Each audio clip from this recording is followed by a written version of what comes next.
video लु गर त अब लाइभ छोड्नु नि लाका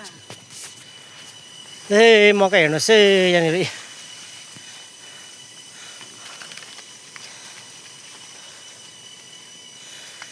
मकै भाँच्दैछु म चाहिँ यहाँनिर अहिलेको मकै चाहिँ अचम्मै मिठो हुँदो रहेछ हौ टेस्टी हुँदो रहेछ अचम्मै दामी हुँदो रहेछ 2 गरा रोपेको छु 1 गरा चाहिँ धान चराउँदैछ 1 गरा चाहिँ खाने भएछ अलिकति बाँदरसँग जोगाउनु चाहिँ अलिकति साह्रो पर्यो हो बाँदरले चाहिँ निकै खाइदियो मकै ठुल्ठुलो उगा फल्दो रहेछ हौ अन्त अहिलेको मकैमा चाहिँ तपाईँहरूले मल पनि हाल्नु पर्दैन रहेछ गोड्नु पनि पर्दैन रहेछ यसो एकपल्ट खनेर छरेपछि चाहिँ त्यसलाई नछुँदा हुन्छ नछुइकन मल पनि नहालिकन नगोरिकन मजाले फल्दो रहेछ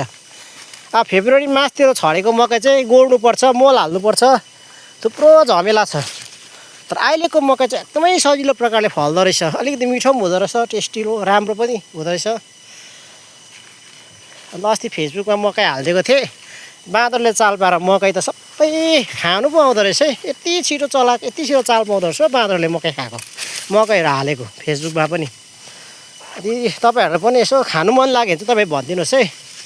अस्ति यहाँ दिलकुमार अकुले पनि यसो सोध्दै थियो मकै बिचरा आश गरिरहेको होला अकुलाई पनि दिनुपर्छ